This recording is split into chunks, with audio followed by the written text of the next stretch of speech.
It's Sunday, June 28, 2026. I'm Anthony Davis. Welcome to the Weekend Show, where we make the time to consider the news of the week. You can support my work and independent journalism on Substack at The Anthony Davis. Our guest today is a professor of political science at Brown University, where he teaches constitutional law and political theory.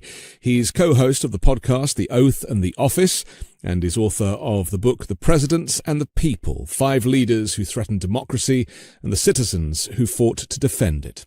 Corey Brettschneider, welcome back to the Weekend Show. Thanks so much for having me again. I loved the last conversation, and I'm looking forward to this one too.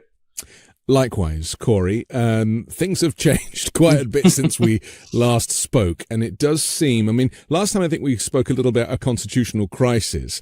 We're so far beyond that now in the US. There have been, I don't know who's keeping count, but there have literally been dozens now. So that language isn't even used anymore, is it? Just from your perspective as a political scientist, how crazy is this on your Richter scale? Oh, we're, in DEFCON 4 or 5. I think that you couldn't exaggerate how much of a threat to democracy it is. And I like that way of beginning. There was a debate, I think, when we spoke last time of, is it a constitutional crisis? Yeah. Trump well, as you say, we're so far beyond it because constitutional crisis implies some kind of stability and, some form of instability within a deeper kind of stability. And what's happening just needs a completely different description. It's way beyond that. You have a president who is really threatening democracy itself. And I think if we were covering and talking about, say, a Latin American country with a presidential system, the way that we describe it, and this is the language of political scientists, as a self-coup that's in process. And what I mean by that, or auto-coup is the other term that's sometimes used, is we often think of coups as happening from the outside, as sort of military attack, on the government. But a different kind of coup happens within presidential systems when the executive branch and control of the military and control of in our situation, in the United States, more than 2 million people in the executive branch threaten the entire system of government and threaten to destroy both the judiciary, civil liberties, the Congress. And that's what we're really seeing is an all-out assault on our democracy, a total disregard of our laws. And part of what we talked about last time is why the system is so much more unstable than we often recognize. And we're seeing that in real time. So constitutional crisis doesn't capture it. Attempted self-coup, that's how I've been putting it on the Oath in the Office podcast. That's, I think, more accurate. And it goes beyond the borders of the United States. He has literally turned the world upside down to the point, not just obviously the invasion of Iran, but also the world order, as it's often described, has shifted. Alliances have shifted. America is not allied with so many of its former allies. Were we really expecting this much of a shift? Or did we just think that he was planning to destroy the country domestically? People who were claiming in the first term that people like me had Trump derangement syndrome or that we were exaggerating, what they would often point to is, well, when it comes to this president, there's a reluctance to engage in foreign military action, no more endless wars, and people took him seriously at his word. My view always was that you can't believe anything that he says, that he's a sort of instinctively authoritarian president. And when you have the command of the U.S. military, that might be used in a way that is completely dangerous to our foreign policy. And also let's just look at the fact that supposedly it's Congress that has the ability to declare war in this country. He's just blown through those norms. And so in that sense, I think there's a relationship. If you're engaged in a self-coup at home, it's not surprising that you're going to use extensive military power abroad, and that's what we've seen. That understates it. Really disregarding the international order, the concern for the rule of law or international law at all, or even pretending, and that's what we've seen. Not just in the presidentially declared war in Iran, and it is of course a war, And finally, we're seeing some pushback with Congress, too little, too late. But also in Venezuela, just the taking out of the leader of Venezuela and bringing him to the United States. Yes. These are all, not the actions of a democratic leader. I want to talk about the self-coup that you described, because that's actually a very interesting way of looking at it. We should probably explain to people what that looks like. As I see it, this is a guy who will never rescind power. He intends on sticking. My view has been that this ballroom is the bunker, and the military installation beneath it, and the hospital, and all of the stuff that he's kind of let slip is really where he's going to remain. And he's said in the past, my greatest regret is leaving the White House the last time around, and he never should have done. And then that is a terrifying thought. You're exactly right when you say he blows past Congress. It's as if there isn't a Congress. Right. It's as if in his mind, because he controls Congress, he therefore doesn't need to ask their permission. The default is whatever he says goes. So with those things in mind, just describe the self-coup as you see it play out. Well, right. You could have a self-coup that operates in a variety of different ways. For instance, he could try to dismiss the Congress outright or arrest members of the judiciary. He's obviously not doing that. But what he's doing is, as you put it, blowing past any of these controls. So take the war in Iran. We have in our Constitution the war powers that were in England, for instance, assigned to the monarch, both the power to initiate war and to carry it out. The American founders divided those powers up. They gave the power to initiate a war to Congress and the power to carry it out to the president, making the president commander-in-chief and giving the declare war power to Congress. This president doesn't care anything about that. The idea that he'd be limited in his ability to declare war on Iran doesn't even occur to him. He's not even faking it. Yeah, well, he said no limits in an interview a week or so ago when he was asked, what are the limits on your power? And he said, there are no limits. And that's said, consistent. At least I haven't been tested yet. Right. He, at one point in the first term, even when he was, I'll talk about two things. In the first term, what he said was, look, under Article 2, I have the power to do, I think the way he put it is, I have in Article 2, it says I can do anything I want. Now, he's talking about the Constitution of the United States. Article 1 creates the Congress, including that declare war power, and limits it. And Article 2 creates the presidency and limits it. In fact, it has the oath of office. Our podcast takes its name, and my book of that name, from that oath of office. What is the oath? To preserve, protect, and defend the Constitution. It's all about putting the law above the office holder. That's the symbol. Now, when he says, I have an Article 2, it says I can do anything I want. He's just, essentially, it's, Exhibit A in the self-coup. He's just destroying the entire setup of our Constitution. And he's done that domestically. He's done it abroad. One of the most important parts of the attempted self-coup, of course, was January 6th and the plan to bypass the role of elections in just remaining in power. And of course, I think we don't talk enough about the fact that it really almost worked. If it wasn't, for instance, for Mike Pence deciding, no, I'm not going to go along with this, we really might have had an actual coup in which the president refused to give up power. And he's certainly threatening to do that again. The use of the post office to nationalize and police elections illegally. The desire for, we had Stacey Abrams on the Oath in Office podcast, and she was so clear too. I like her way of putting it.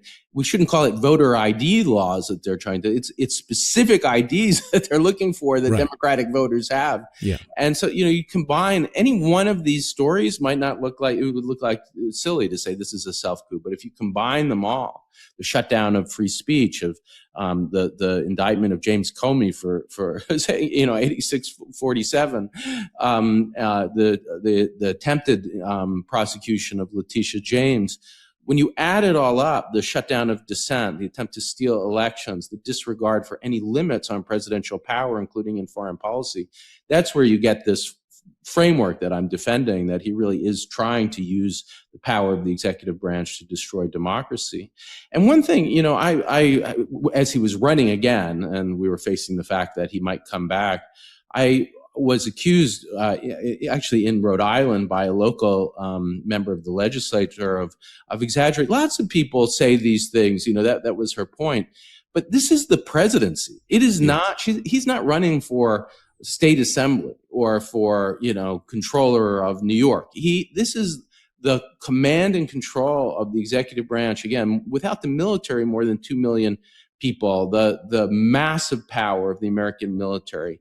And it's always rested on the assumption that there would be at least some basic regard for the rule of law. And he just, in blowing past it, shows the weakness of the system. As you might remember, I'm fond of quoting Patrick Henry, and I think I gave you the quote last time. Yeah. Now it's really scary.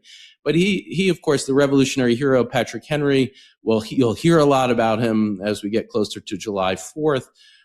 What's less understood is that when it came to ratification of the Constitution, what Henry said is don't do it, because there's one internal danger in the Constitution. That's the U.S. presidency.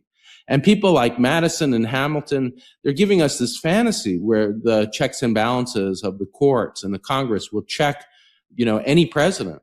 And what he says is, look, if you have a good president, yeah, it's going to be fine. George Washington, everybody knew, would be the first president. He, in his second inaugural, said, I just took the oath of office. It says that the Constitution's above me. And if I violate it, subject me to criticism, subject me to constitutional punishment. But now here's Henry's point. What if you have a bad president? And then Henry says, what if you have a criminal president? What we're living through, he predicts it. Yeah. And he says, those checks just won't hold. They're going to blow past it all. And his prediction is the republic's going to collapse. Now, I'm hopeful. I'm an optimist. We can talk more about that. But there is something about all of that seems true at the moment. He is certainly a criminal president, but he's also a very mentally compromised president.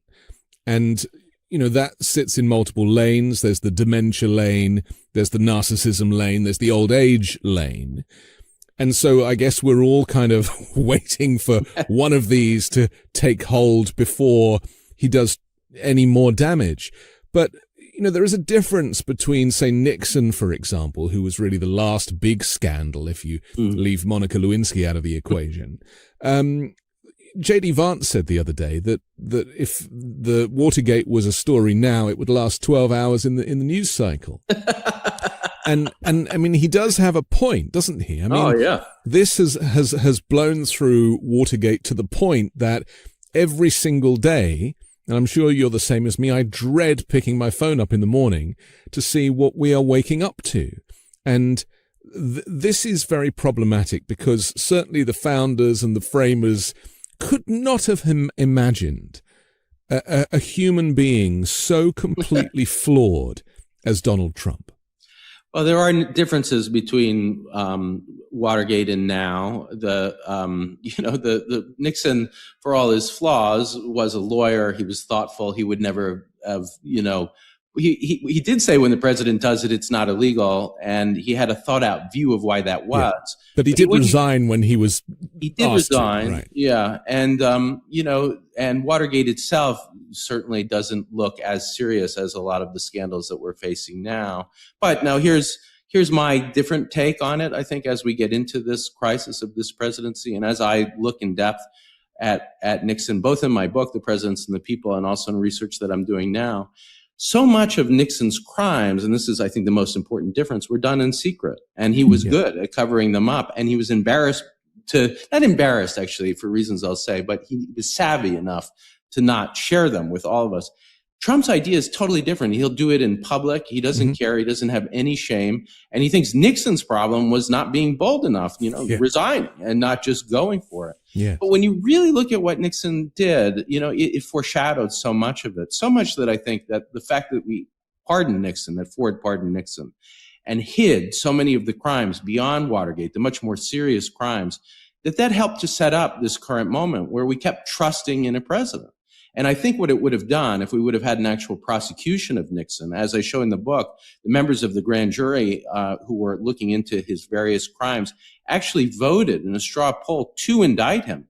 And they were convinced by Leon Jaworski to just hold off until the Congress had a chance to look at the material that they had and that they were agreed to hand over to Congress. And their deal was, look, once he steps down, then we will have a real trial. We'll pull the full information out. And what happened in the interim is Jaworski likely, I can't say this definitively, but likely tipped off Ford that the grand jury was about to indict. And under that pressure, the pardon came and wiped away not just the details of the crimes of Watergate, which we know a lot about, but other crimes. And I'll mention some of them. This shows you how bad things were during the Nixon presidency. For instance, Nixon believes that there's evidence in a safe in the Brookings Institution that show that he engaged in essentially treasonous activity by negotiating with the Viet Cong before he was elected, that they would get a better deal if they kept the war going and kept the pressure basically on Johnson. And so what does he say? He says to Henry Kissinger, and this is in the book, but you can listen to it on the tape, for yourself on the tapes that are now released. Yeah. He says to Kissinger, Henry, I want what's in that safe. And Kissinger says back, well, Mr. President, if they have these materials, they shouldn't have them. We should go to court and get them. And he says, and this is a quote, no, Henry, I want it done on a thievery basis. And Nixon's minions, that's the quote, thievery basis. Nixon's minions then hatch a plot to actually firebomb the Brookings Institution, go in, grab the safe, and pull it out. Now, that was foiled. John Dean says he stopped it. I'm not sure I'm not sure that's true, actually, but it was stopped. It never happened, but it was planned and ordered multiple times by Nixon in the White House. That, to me, if it turned out Trump ordered blowing up, the New America Foundation in order to get what was in the safe there, that would be pretty up there. So, and there are others. I interviewed for the book Daniel Ellsberg at length, and there was a plot that Ellsberg talked about in the first person it happening, and of course there's lots of other evidence, to incapacitate Daniel Ellsberg, maybe even kill him on the Capitol steps, and maybe many of the Watergate burglars who were eventually caught were involved in this under the tutelage and leadership, if you want to call it that, of Howard Hunt. So, they're just crime after crimes. There are at least 10, really more, that were being investigated that at the time of Ford's pardon. If we would have seen that vast network of criminality in the way that we're seeing the criminality now, and we would have seen a prosecution, I think a number of things would have happened. We would be less trustful of the American presidency. And we also would have just a simple idea, which is, if the president commits a crime, they should be prosecuted and go to jail. The same as prison, the same as, Bolsonaro, for instance, in Brazil. It's a simple idea. Or Katsov in Israel earlier, eventually prosecuted and president. Right. Or Berlusconi in Italy. Or, there's a whole list. But what is different this time? Because in Watergate time, there were Republicans with a conscience. Right. And I feel that is the differential now. And, you mentioned Trump derangement syndrome, that they project that snowflakes like us might have. Right. But actually it's them, because they're the ones who are so completely committed to the cause. And to me, that suggests that their derangement, the kind of cult-like behavior, is the thing that is going to really enable these crimes to continue. So what is it that is stopping Republicans now? I mean, there's hundreds of them. You would have thought, I think 3 or 4 or 5 maybe, crossed the aisle recently to sign up to the War Powers Act. But the reality is that these people are in it. They are behind it, and they are enabling it. And so if that's the difference, then how does that change? Well, I have to agree with you completely, heated agreement about the difference in that the Congress during Nixon, of course, there are people of conscience. And on the Judiciary Committee, for instance, has articles of impeachment. He was never, of course, impeached by the full House, but there were articles of impeachment voted by the House Judiciary Committee, and that was a bipartisan vote on several of the articles of impeachment. In fact, my subtitle of the book, The Oath in the Office, from which the podcast gets the name, is a guide to the Constitution for future presidents. And that was the argument of one of the Republican members of that House Judiciary Committee, that this impeachment should be a guide to the Constitution for future presidents. So there was a unity among Democrats and Republicans that we're not seeing now at all. We're seeing a wild loyalty overall costs to this president. There also, I should say too, and this resembles a little bit the first term of Trump, although not to the same extent, but within the executive branch, as messed up as the system is, I can't emphasize it enough, that the prosecutor of the president or the investigator of the president and his cronies' crimes, even the special prosecutor under the system that we have now and during Nixon, works for the president. Yeah. But yet you had those people, and certainly in Archibald Cox, who was eventually fired for his investigation, and to some extent in Leon Jaworski, although I think his praises are sung too much. He was more complicit, I think, in hiding the crimes of Nixon than people recognize. Yeah. But they were people of conscience. It wasn't Pam Bondi or Todd Blanche, Todd Blanche is, arguing that that Todd Blanche is saying that it doesn't matter if somebody's guilty of a crime. If the president wants that person prosecuted, that's his prerogative now that's the prerogative of not even a constitutional monarch, an absolute monarch. A dictator, effectively. Or a dictator, an absolute dictator. And Todd Blanche is, of course, Trump's personal criminal defense lawyer from his multiple cases prior. Right. And Pam Bondi also kind of served on his counsel too. Even that simple fact, because I think about, recent history, Jeff Sessions recusing himself, for example. I mean, even that seems kind of right. rather respectable compared to what we're seeing now. Yes, I think in a lot of ways, look, there was a lot of hope that Mueller, for instance, who was a special prosecutor in the first term under that same system that Archibald Cox and Jaworski were operating in, that he was going to save the day. Remember the T-shirts, Mueller time, things like that. And, that turned out not to be right. But yet he was at least investigating. He wasn't the full hero, maybe, that Archibald Cox really deserves to be. Well, he might have been if William Barr hadn't have got in the day before and paraphrased the report. I think it's more than that.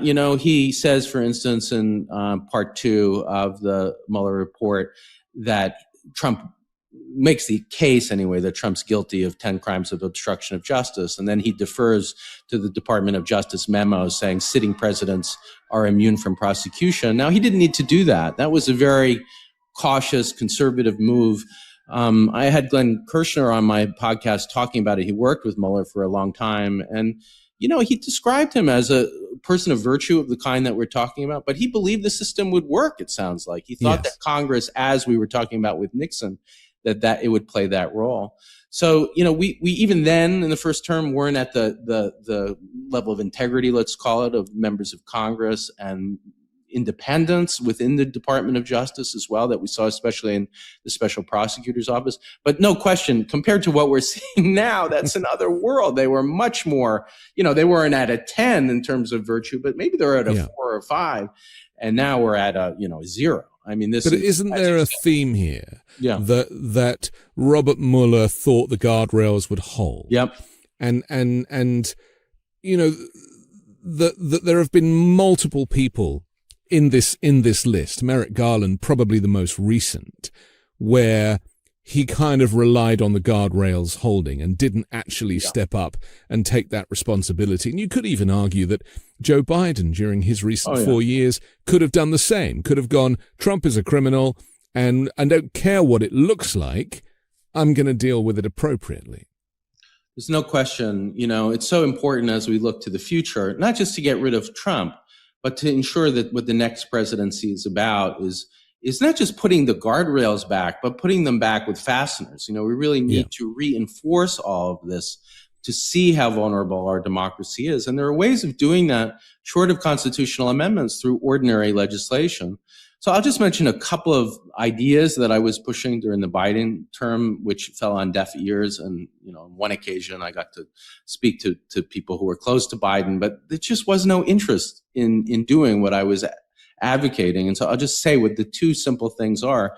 There was an idea after Nixon, after his presidency, originally called the Protect Grand Jury Act, to protect people like these heroic grand jurors that were investigating Nixon, that then eventually was passed in the Ethics in Government Act. And what the Ethics in Government Act did is it created had as part of it an independent counsel. And the idea was simple. Nixon had fired Archibald Cox. He had done so. He told Elliot Richardson, his attorney general, to fire him. Richardson famously refused to do it. The deputy attorney general became attorney general. This is, of course, the Saturday Night Massacre story. The deputy Ruckelshaus is told to fire Cox. He refuses to do it. Finally, we have the Solicitor General becomes Attorney General, Robert Bork, and he says, yes, sir, of course, and carries it out. So, after this disaster, we were seeing the president fire the person looking into his own crimes, Congress passes a law that says a very simple thing. The prosecutor can't be fired who's looking into the president's crimes. It's independent prosecutor without cause.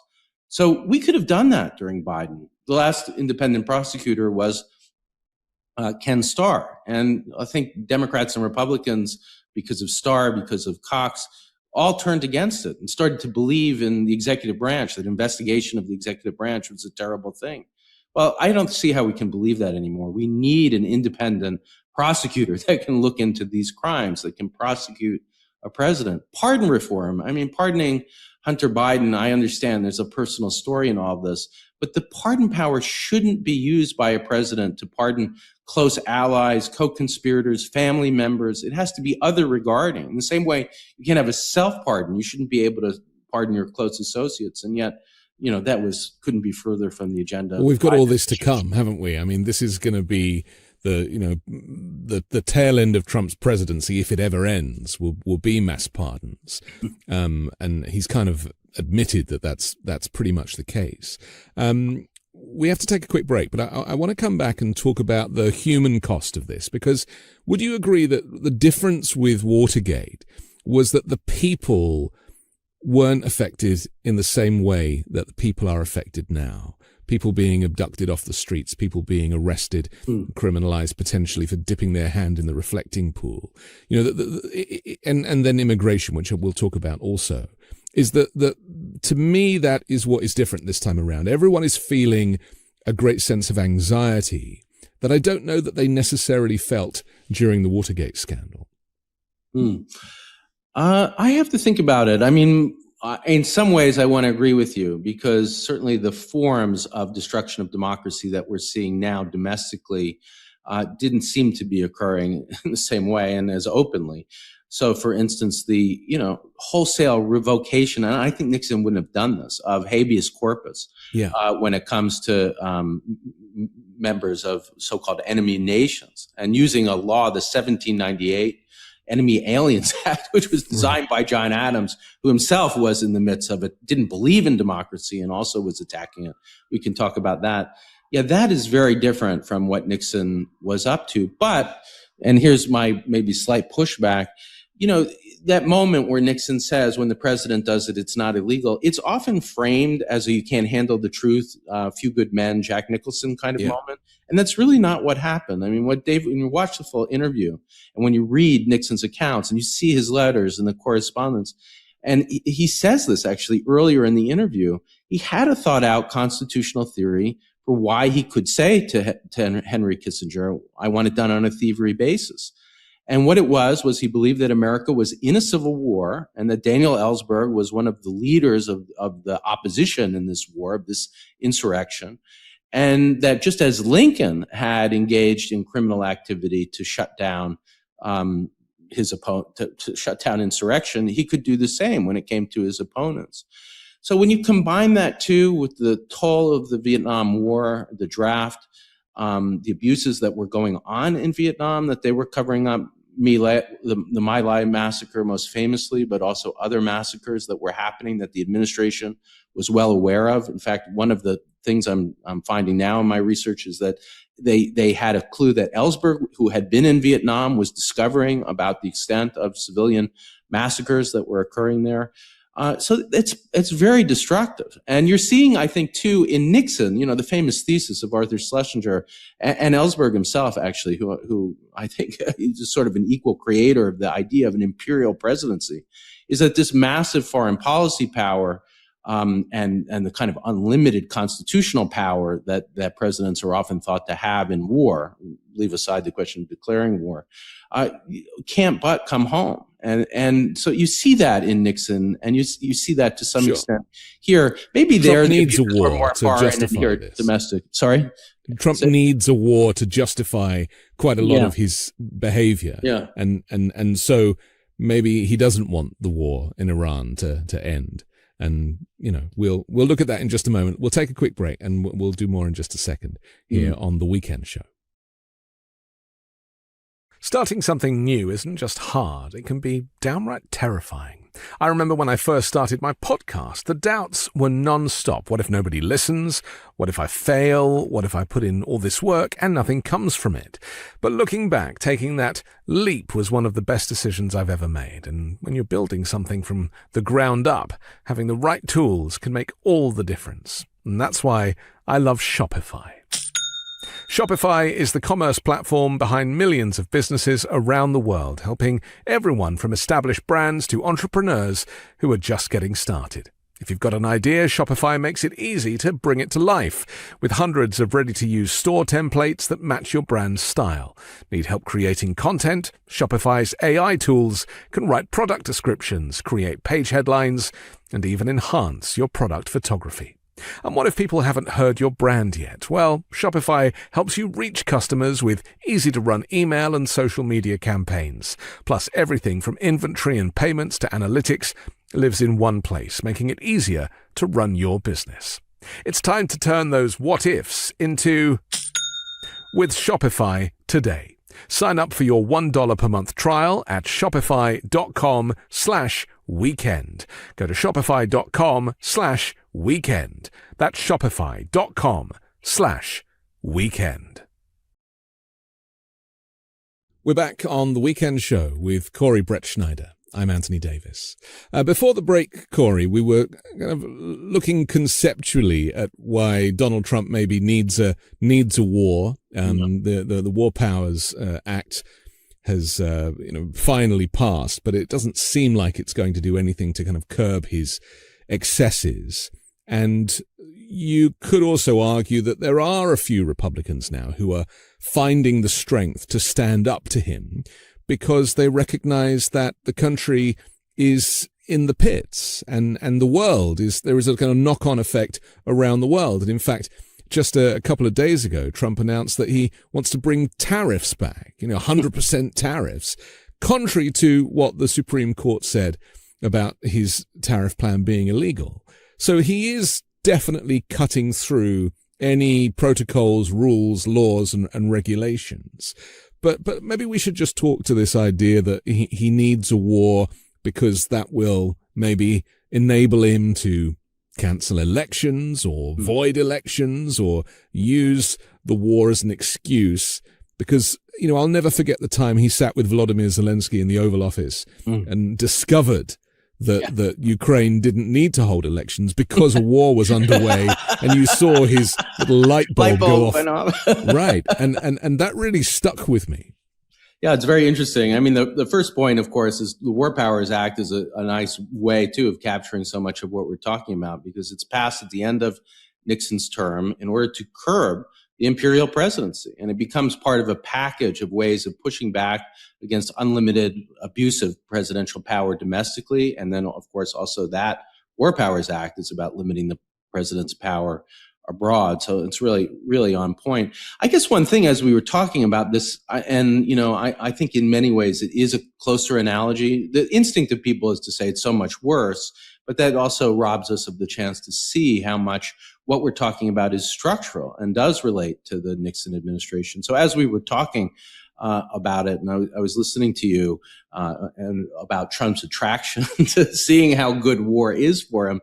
I mean, they're coming at it in different ways. Nixon inherits this war, which arguably he doesn't want, but he's got it, and then uses it to justify all sorts of domestic abuse, including these crimes, so many of which were focused on Ellsberg. And yet, and his paranoia about leaks and the Pentagon Papers. And in Trump, it's kind of the other way. He has an instinct for domestic suppression first. I want my people to obey, like the leader of North Korea gets his people to obey. Yeah. And now he's like, well, how do I justify this? Because courts are pushing.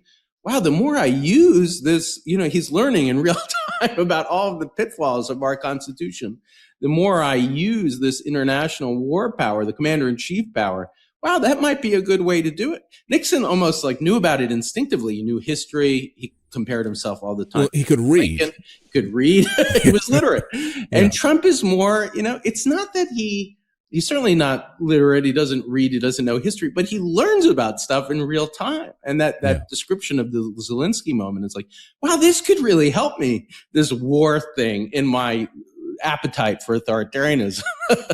But that's the tragedy of Trump, is that we have to watch him learning about the law in real time. And it's often shouted at him by reporters. Right. And he's like, really? Oh, okay. Well, yeah, I might do that. And I kind of wish reporters would just shut the hell up, because, some of them are giving him ideas. The keys. Yeah. But what I just on that, on that point, I had a piece when Trump ran for office. I thought it would be a one-off called "Trump versus the Constitution," a guide. And I was like, this wild guy is running for president. He's saying all of these things that are a threat to the Constitution itself, and he doesn't even seem to understand. So he's threatening to torture the families of suspected terrorists. Here's why you can't do that under the Due Process Clause, under the Eighth Amendment. He wants to shut down the libel laws. Here's why that's not okay under the First Amendment. And my hope was that he would be defeated and would learn a constitutional lesson, that he was saying things that our system doesn't allow. And to some extent, that Trump versus the Constitution captured what was happening in the first term. There was a lot of pushback. Even though he won the travel ban case, he had to amend it. He was learning in real time things about the system. But in this time, in the moment that we're in, with, of course, the fact that he's managed to appoint 3 Supreme Court justices who, for the most part, with a few exceptions that we can talk about, are doing his bidding, he's reshaping our system into a much more authoritarian system. He's winning. And part of how he does it is that he almost instinctively, like a real bully, seeks the weaknesses of the system and in real time often finds them. And the more he finds this foreign policy power, the more dangerous it is, because he's leaning into it. He sees what it gives him. And that's the frustration, because to an ordinary kind of lay person, anybody can see that he's an idiot. But yet he finds these loopholes through trial and error. Right. and that almost makes him a genius. Right. And so there is this kind of juxtaposition where how can the dumbest man in the world hold an entire planet hostage? Right. Sometimes there's the Chauncey Gardner, this, kind of person who's speaking in metaphors, and the world thinks that it's profound. That's not quite Trump. I mean, what he's doing is he doesn't know anything. I mean, just to give you an example to really bring it home, this always sticks with me. He was asked about his sister, who of course was a Court of Appeals federal judge, high-level judge, and she had the partial birth abortion case at some point and said it was unconstitutional, partial birth abortion. Later, the Supreme Court upheld it. But anyway, he was asked, running as a Republican, why did your sister do what she did? And his phrase, which I'll never forget, it's almost of all the horrible things, this in some ways is the most disturbing. He says, I don't know why my sister signed that bill. I'm like, what? You think judges sign bills? He did not understand the 3 branches of government and how it worked. I mean, he would have failed that basic, government civics literacy test. Citizenship test. And, that's who this is. And yet, as he takes power and has these ambitions of authoritarianism, he's able to see the weaknesses. I mean, it is like a bully, that the bullies look for your weakness and they might not see it. Then when they see it, they grab onto it. And that's what he's doing to our democracy. He's bullying our democracy. Let's talk about the extent of the law that he has managed to turn into something that is far more violent than it was ever written to be. And I'm referring to these decades-long prison sentences for a group of Texas activists who were convicted of terrorism and other charges in connection to a 4th of July protest last year. And this is causing widespread alarm, given their unusually punitive length and for this harsh criminalization of protest, of a First Amendment right. And this is being tested time and time again now, and we've seen this with Alex Pritty and Renee Good as well, just normal behavior that was not deemed illegal under any former presidency suddenly becomes the height of criminality if you are a dissenter in some way. Surely that must bother you. It doesn't seem to be bothering Republicans or the Supreme Court, but it certainly bothers, I think, a lot of people who see their rights and freedoms disappear. Absolutely. There is a war on dissent, and it's taking a variety of different forms. I'll compare it to another war on dissent, which I think is really not known, but is a big focus of my book, The Presidents and the People, and that's the story of 1798. John Adams, who I should say, too, certainly not a Trump in terms of his intellect. He's regarded as one of the premier constitutional thinkers of his time. But he doesn't not a believer in democracy. He believes democracy, is synonymous with the French Revolution, that it's a kind of instability, and that the presidency in particular is more akin to a constitutional monarch who's justified in his existence and his position by stability. So anyway, as he's being criticized by opposition newspaper editors, including Benjamin Bache, the grandson of Benjamin Franklin, he has an instinct to crack down on dissent. And he signs the Sedition Act, which makes it a crime, just to set it up, to criticize the president of the United States, but leaves it not a crime to criticize his chief opponent, who is the vice president of the United States under the rules of the time, Thomas Jefferson. So you see it in the text of the law. It is a shutdown on dissent. And it worked. We used to think that it was about 35 prosecutions. That's what historians would say in trying to minimize it. But we now know it's well over 130. It includes a sitting congressman, Matthew Lyon, who went to prison. Actually was from Vermont, congressman from Vermont who was reelected from prison. And most importantly, newspaper editors who were daring to say things like that the president was a monarchist, which he responded to by ordering their prosecutions. And it includes two, and this is one of the scariest parallels, a man named William Duane, newspaper editor who took over from Bache after he died, who discovered a plot to steal the election of 1800 by the Federalist Party. They were actually on the floor of the Senate proposing a bill that would create a committee that could deny the certification of votes on the basis of fraud against the Federalist Party. That would throw things to the House of Representatives, where under the system we still have, they would vote state by state. It is the same plot, essentially, with a few differences as January 6th. So, what happened to Duane? He was prosecuted successfully. All of these people, congressmen, opposition editors, were shut down. The difference now is that when we look back on that moment, it's a great embarrassment. And the editors who fought back and won, they won, by the way, not in court. The Supreme Court was never going to overturn the Sedition Act. They won through the election of 1800, electing Jefferson on the promise of no more Sedition Act. He pardoned all the editors when he said famously, "We are all Federalists, we are all Republicans." He's essentially saying no more Sedition Act. James Madison, in the War of 1812, is urged to bring about a new Sedition Act. He refuses, citing this earlier moment. So we're not seeing that. We're not seeing a new Sedition Act. I'm sure Trump would love it, but he's not going to get that. So instead, what you see is just like what we were talking about before, maneuver after maneuver, using existing laws for different purposes. The FCC, Brendan Carr, using pressure, and also fake prosecutions that aren't going to get anywhere. Letitia James, or I think James Comey, is in the same situation. That's right. They get but you dismissed. get the chilling effect. But you get the chilling effect. It's making a point. And that's what he wants to do. He wants to assert his authority, whether the legal case is seen through or not. But domestically, people are scared. People are frightened en masse.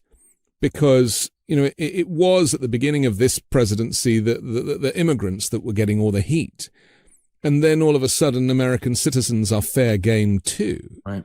And their free speech rights, because it's always been a little confusing, hasn't it? Well, who can say what? Well, the law says that immigrants are entitled to the same rights as citizens when they are on U.S. soil.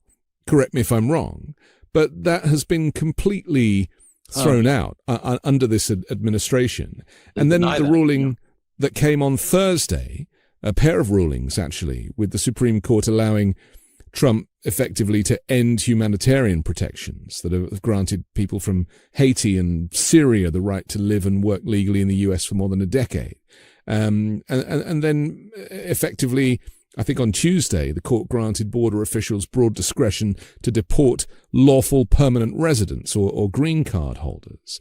So, they just want everybody out who wasn't born, a white Christian nationalist in America. Is it as horrific and as simple as that? It is. What you're saying is accurate. It's unbelievable to me that I don't have to correct you. What you said is true. But yeah, in the Khalil case, for instance, which I think is the most dramatic, where you see it explicitly, Mahmoud Khalil, of course, was a leader in the protests at Columbia. He negotiated with the Columbia administration, and he didn't commit a crime. The administration began deportation proceedings, and Rubio and others were clear because of his beliefs. Yes. And then we say, but the First Amendment doesn't say citizen. It talks about a limit on government power. Congress shall make no law abridging the freedom of speech. It's not about citizens. And yet it's about limit on government power, because we don't want to live in an authoritarian regime. That's the idea, and especially the interpretation that we get after 1800 and those events that I talked about. And yet that's not how they see it. They see it as this is a right of citizens, and this has been litigated. There was a brilliant New Jersey district court opinion about Khalil saying what I'm saying. The First Amendment isn't about citizens. It's about a right of everyone to speak out against the government and a limit on authoritarian power. And, there was essentially a reversal of that opinion, clearing the way. It was on procedural grounds. We never really got the First Amendment argument, but it helped clear the way to the eventual deportation of Khalil. We'll see what happens. He fought it, though, didn't he? They were expecting him to roll over. Right. And he fought in a way that we've never really seen. Became like a national hero temporarily. Yeah. And Rumeysa Öztürk the same, right? These are people who have been used as examples but refuse to go quietly.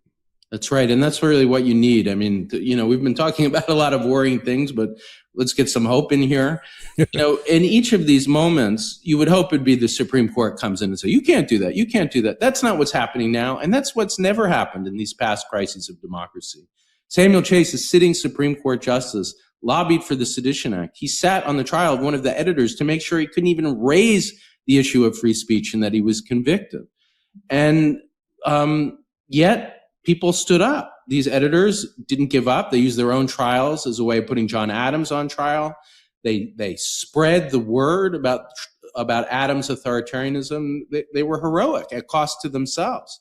And that's what you see too in the Khalil case. He could have just given up, but no, he says, I have a right to, he was a lawful resident. He had committed no crime. I have a right to speak and to speak out, against, about whatever I want. And so that kind of heroism, I think, of the ordinary people who are resisting this. And I can't praise enough the slogan, No Kings, and those of us who have been out in the streets using that slogan to resist authoritarian power. In the end, that matters so much because that's what works. And that kind of, courage and optimism and hopefulness that we can recover our Constitution, it's really not going to come at this point from the institutions. It's got to come from the citizenry. From the people, you're right. People. And that what a conclusion, eh? The fact that it's come to that the institutions have failed. In this case the authoritarian controls all branches of government, and in fact, I've heard Republicans say this in the last few days, we control the Supreme Court. Actually heard one say that. We control the Congress, but we also control the executive. And so the judiciary, we shouldn't leave out, because that's at the heart of so much of this, is that Trump working in parallel with the Justice Department. The whole idea that they're supposed to be separate it's just a long forgotten memory. But I want to ask you about the racism aspect of this, because so many of these policies that the Supreme Court is ratifying are and they're being accused this week of having a kind of white supremacist angle to all of these decisions, where, radically restricting or removing immigrants of color, redefining who has a chance to live in the US and consider themselves American. And birthright citizenship is going to be the next thing that they're probably going to rule on. This is every single ruling, it seems, that we're seeing with regard to immigration is one based in racism. And even, ending asylum is so against international law, the Geneva Convention, all of these protocols.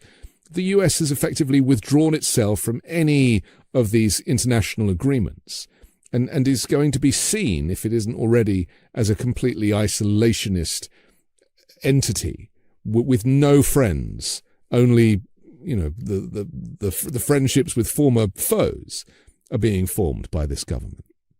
Absolutely. The assault on non-citizens, on immigrants, racism, white supremacy, really, that we're seeing at the moment is really defining this administration. The white nationalism of this administration is a big part of it. A brief note on birthright citizenship. I do think that, although I want to come back to your extremely important remarks about the fact that we have no separation of powers, we have a unity of powers under one political party, and that's the explanation for the crisis. There's a moment sometimes that the institutions grow so embarrassed they have to say something, and birthright citizenship, I definitely think, is that moment. We had on the podcast, The Oath in the Office, Cecilia Wang, who argued the birthright citizenship case for the ACLU in front of Trump. I asked her in part about what that was like. Yeah. And, my own analysis, she was, modest in describing her performance. It was a brilliant performance, one of the best that I've listened to. A lot of Supreme Court arguments that I've ever heard. And, it's because the arguments on the other side too are just so bad. The idea that, it says in plain English that if you're born in the United States, you're a citizen. And now it says subject to the jurisdiction. But that only, there are a few very narrow exceptions, like for the children of ambassadors. And yet they want to blow up this phrase into something that would somehow enable what is just, it's gaslighting. We all know it's so in that one, I think it's going to be 7-2, maybe 6-3. But aside from that, and so many of these other cases that we're talking about, the phenomenon that you're talking about is exactly right, which is, Madison, it goes back to what I was saying about Patrick Henry. Madison and Hamilton said, told us in the Federalist Papers, we have this separation of powers and ambition will counteract ambition. Unconstitutional action by one branch will be blocked by the others. But what I show in the book is that that's actually not true of so many of the 5 previous crises of American democracy, that what we did see in those instances were the 3 branches colluding in order to destroy democracy. So I've mentioned a lot, but I want to go to the topic of race, which is the topic of the second 2. I mentioned the first, Adams colluding with the Supreme Court and colluding with the Congress to essentially destroy democracy, to even steal an election, to shut down dissent, the right of free speech, to revoke all rights, even habeas corpus for members of so-called enemy nations, the 1798 Enemy Aliens Act that the Trump administration is relying on. And the other examples where you really see it are often about race. So think of Dred Scott. Buchanan, the president at the time, said, this is a Supreme Court decision, the question of slavery. I'm going to leave it aside. And Frederick Douglass in real time called this out. We now know he was right. He was lobbying the Supreme Court for the to decide, as they did, the most evil decision in American history that said Black Americans anywhere, not just enslaved people, are not citizens under the Constitution. That came from the not the separation of powers, but the collaboration of powers. And Congress was not going to stop him. You see that in the Woodrow Wilson era, the nationalization of white supremacy. Congress was not going to stop it. And he's getting his inspiration from the court, from Plessy versus Ferguson, as he resegregates the military, resegregates the federal government. So again and again, you have these three branches collaborating. Now, what happens is we do recover, not because of the traditional idea of separation of powers, but because of what we were talking about before, because citizens fight back. The newspaper editors who fight their prosecutions, William Monroe Trotter, I talk about, Ida B. Wells, who protested in real time, Woodrow Wilson, and the Supreme Court and Congress's not just white supremacy. Woodrow Wilson certainly was not the first white supremacist president, but he was definitely the first white nationalist president. He combined this idea of national efficiency with fear of what he called friction or integration. So in all of these instances, we've seen what we're talking about now, this collaboration of powers rather than separation of powers.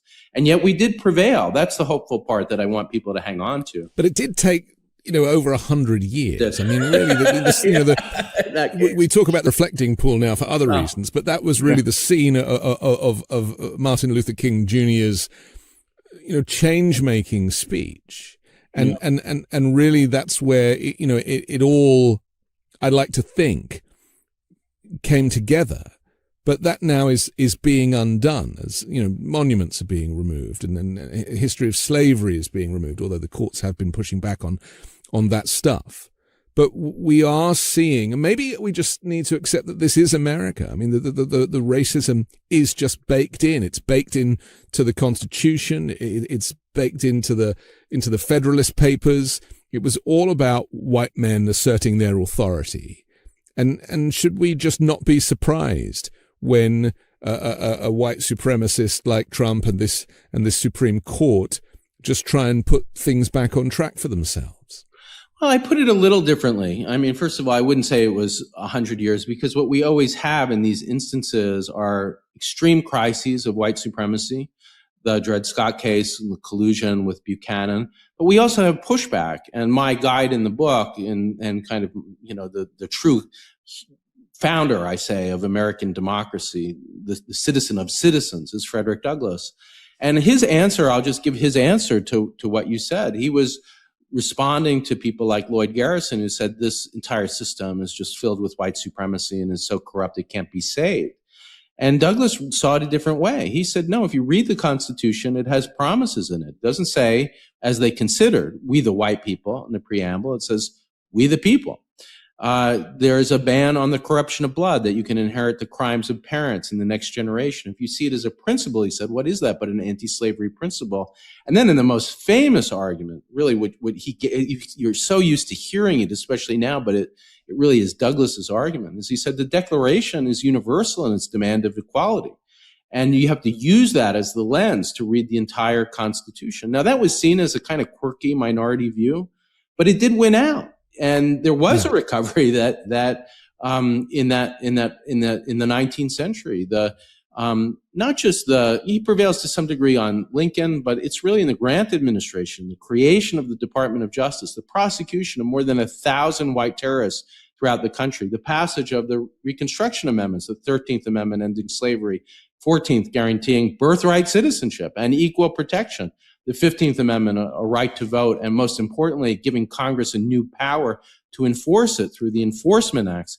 That was a real recovery after the Civil War. Now, it was destroyed later on, but I wouldn't just skip over it. I think it's monumentally important. Sure. And that's true, too, in the 20th century, too. I think that William Monroe Trotter, before King, it's, even during Truman, you have this pushback.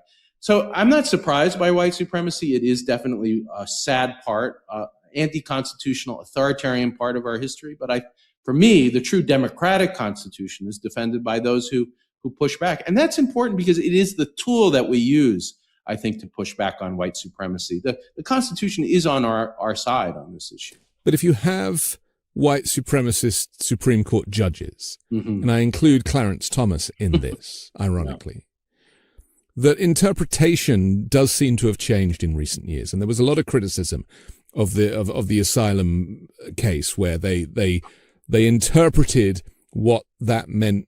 And it was, they were accused by the left-leaning judges of semantics.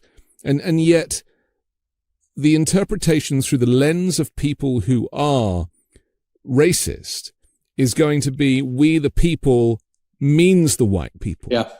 And that we keep coming up against that. And MLK Jr.'s speech was, I have a dream, not of what's happening now, but a dream of what I want to happen, what we need to happen, because it hadn't happened yet. It still hadn't been achieved. And we've got pretty close to it, but they really have wound the clock back, haven't they?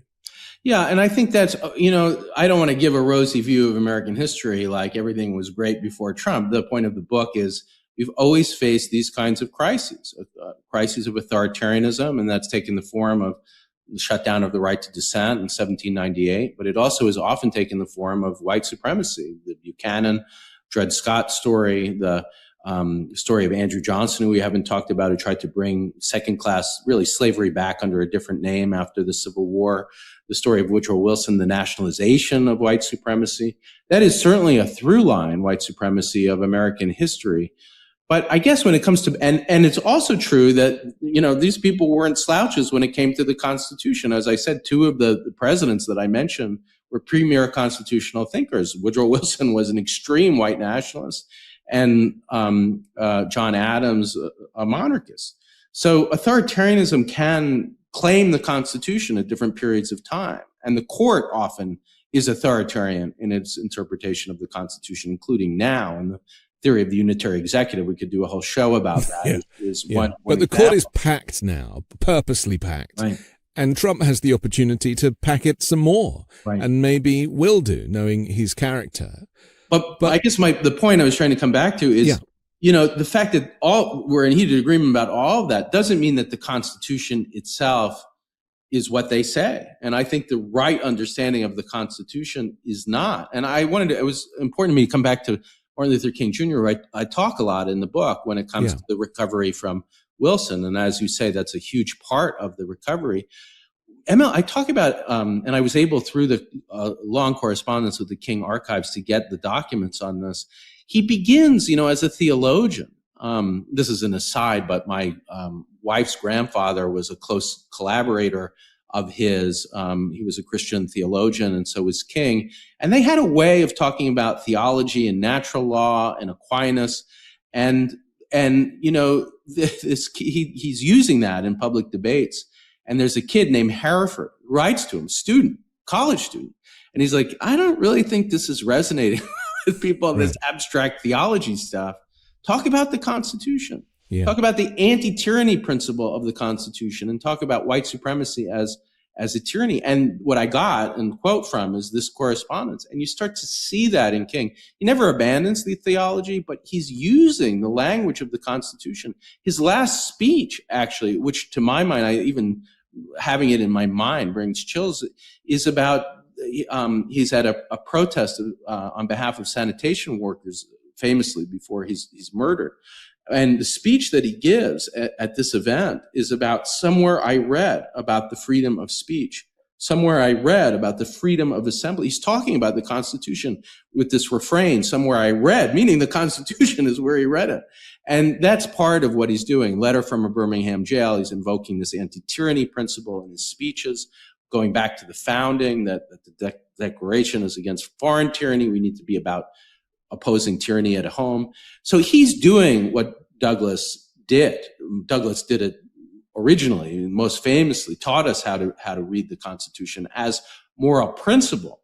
And King is doing it. And that's what I think of as the true Constitution. That's what I think we're fighting for. And that's why I think No Kings is such a powerful slogan, because it taps into it. Finally, I want to ask you, just to bring it back up to date, there was a bipartisan bill that passed both the House and the Senate this week. This is the housing bill, and it was due to be sent to Donald Trump's desk. Now, a lot of Republicans need this because it's collateral for them in the midterms to say they've actually done something. But Donald Trump refused to sign it and said that he wanted the SAVE Act to be baked in as part of it, which is another great piece of branding. It's not saving anything, really. It is voter suppression, to say the very least. But despite that, Mike Johnson, the Speaker of the House, said he's sending it to Trump's desk anyway. And Trump doesn't really have veto power on this bill. Is this a sign of a shift, or is this just, people playing politics because the midterms are so close and they do need something to shout about? Are you seeing a shift here? I don't think it's a shift. I think housing itself is a really interesting issue because, after all, that's what this guy cares about. His father built housing. He's a real estate developer. Yeah. One of the most bizarre puzzles, which I think is related, and this is surmising. I'm not claiming to have evidence of this, but why does he get along so well with Mayor Mamdani? And one theory is that Mamdani is looking to build a lot of housing, including in Queens. And so, the thing he really cares about is housing. So it might be that this is just an issue where you could, remember it was infrastructure week yeah, right. for a long time. So he's thinking he might get the contract. Yeah, I just think that's how his brain works. That, okay, housing, I like that. And then he'll go right back to the authoritarianism. It's not like he thinks, oh, wow, bipartisan consensus, let's build on that. No. I just think it's a moment. Housing sort of trumps everything, so to speak. But he is holding up. You're like, oh, okay, that I like. he's holding up an essential piece of legislation because, as we know, there isn't enough housing stock, and this is an imperfect bill, but it's the closest that the Congress has got to anything bipartisan for nearly 2 years. So for Donald Trump to kind of step in, it's almost like he doesn't want anybody else to have any success because that makes him look bad. Is it as simple as that we're going to keep coming back to this? We can talk about the constitutional aspect of this, but we're going to keep coming back to the fact that the guy is nuts. Yeah. And it's very hard for us to analyze crazy. Well, I think he does. I wouldn't call him rational, certainly. He's single-mindedly obsessed with authoritarian power. And I think, the other related story is the DNI story where, he pulled back on what might have been a more reasonable DNI nomination that could have gotten confirmation to demand instead Bill Pulte as a acting DNI without confirmation. Who's going to investigate election fraud and probably... I mean, my God, that scares me. That talk about the imperial presidency, that we now have this amazingly powerful security apparatus. And, the hope of a good president is it wouldn't be used against domestic citizens. Good luck to us if you have this guy. Jay Clayton, I had a chance to meet him. I'm not sure that I want to support his confirmation, but he's not as bad as Pulte. And he has some sense, I think, of the rule of law in a way that Pulte absolutely does not. But my point was, the SAVE Act was supposedly the lever there too. That I'm pulling back on Clayton and giving you the bad guy, Pulte, because you won't pass the SAVE Act. So it's all authoritarian power. And it's all about trying to win the election so that he doesn't get impeached, which hopefully is coming very soon. And that's why he cares so much, I think, about this piece of legislation that he sees as a way of avoiding the inevitable defeat in the midterms that he's going to suffer.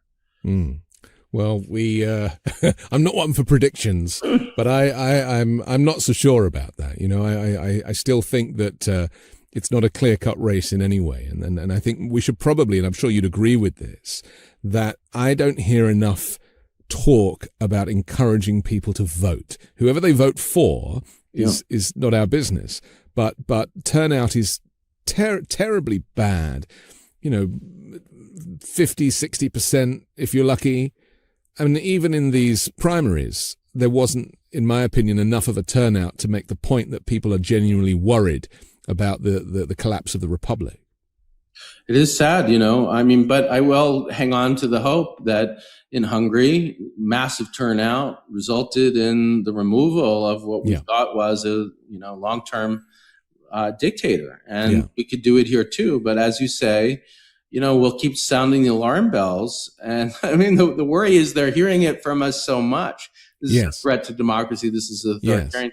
But the vote is the only thing left. Some people think like, is that, I mean, this is, well, I'll tell you one interesting conversation that people can tune into on the oath in the office that we had your colleague Aaron Parnas on, and it was a brilliant conversation, but I was really struck by the fact that he said, it doesn't seem abnormal to me. And he just pointed out, how old he is, and his generation only know this. They only know Trump and the fight over Trump.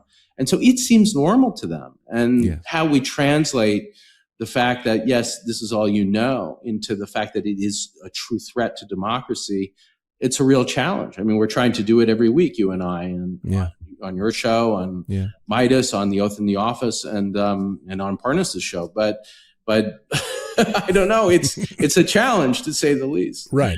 And I hope that people watched the coverage of Barack Obama's presidential center and library being opened, because that was a glimpse of how it could be and what it used to be. People talking very eloquently, incomplete sentences about humanity and society and cohesion and charity and kindness and laughter and all of the things that have really been missing for the last decade.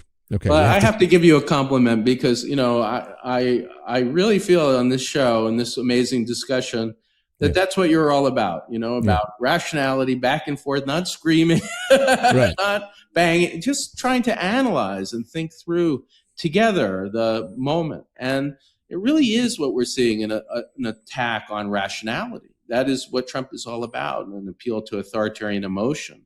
And one of the ways that we resist is by engaging in reason giving. And so I'm so glad to do that with you. I've been watching, as part of my research back into the Nixon era and the aftermath, Frontline with Bill Buckley. And he's a conservative, but wow, it's like he speaks in sentences and he has questions. And he brings on people he disagrees with. And so, we've got to find a way to get back to that. It was a much more sane time. Okay. Well, I'm grateful to you for your expertise and your historical analysis. Always, Corey Brettschneider, thanks for joining The Weekend Show. What a pleasure. Thank you. I'm Anthony Davis. Don't forget to support me and independent journalism on Substack, The Anthony Davis.